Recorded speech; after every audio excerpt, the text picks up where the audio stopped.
આઝાદી પૂર્વે નિર્માણ કરમસદ સરદાર પટેલ નિવાસસ્થાન સહિત આશરે 600 જેટલા રહેઠાણ મકાનો C1 કેટેગરી મુદ્દે સાંસદ સભ્યની રાજ્ય મહેસૂલ મંત્રીને કેટેગરીમાંથી મુક્તિ કરવાની રજૂઆત।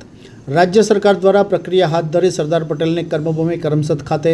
આઝાદી પૂર્વેના તેઓના નિવાસસ્થાન સહિત 600 જેટલા રહેઠાણ મકાનો C1 કેટેગરીમાં સમાવેશ થતાં તેમાંથી મુક્ત કરવા છેલ્લા કેટલાક સમયથી ઉઠેલ માંગના પગલે સાંસદ મિતેશ પટેલ, ધારાસભ્ય યોગેશ પટેલ દ્વારા રાજ્ય મહેસૂલ મંત્રી સંજયસિંહ મેહડાને રજૂઆત કરાતા C1ની કેટેગરીમાંથી મુક્તિ કરવા પ્રક્રિયા હાથ ધરવામાં આવી હોવાનું જાણવા મળ્યું છે। પ્રાપ્ત વિગતો અનુસાર આઝાદી પૂર્વે સરદાર પટેલની કર્મભૂમિ કરમસદ ખાતે સરદાર પટેલના નિવાસસ્થાન સહિત આશરે 600 જેટલા રહેઠાણના C1માં સમાવેશ કરાતા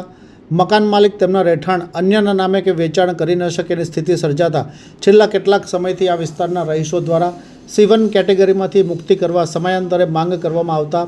યેન કેન પ્રકારે તેને અવગણવામાં આવતા કરમસદ આણંદ મનપા બની હોય મનપા વિસ્તારમાં C1 કેટેગરીના સમાવેશ ના હોયના પગલે સાંસદ મિતેશ પટેલ, ધારાસભ્ય યોગેશ પટેલ દ્વારા રાજ્ય મહેસૂલ મંત્રી સંજયસિંહ મેહડાને મહેસૂલ અગ્ર સચિવ જયંતિ રવિ, આણંદ જિલ્લા કલેક્ટર પ્રવીણ ચૌધરીની ઉપસ્થિતિમાં યોજાયેલ બેઠકમાં રજૂઆત કરવામાં આવતા સરકાર દ્વારા હકારાત્મક અભિગમ દાખવી સરદાર પટેલ નિવાસસ્થાન સહિત 600 જેટલા રહેઠાણનો C1 કેટેગરીમાંથી મુક્ત કરવા પ્રક્રિયા હાથ ધરવામાં આવતા સ્થાનિક સ્તરે આનંદની લાગણી વ્યાપી જવા પામી હોવાનું જાણવા મળ્યું છે।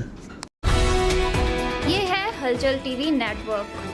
और आप देख रहे हैं हलचल टीवी न्यूज़। हर हलचल पर नज़र, हर हलचल की खबर।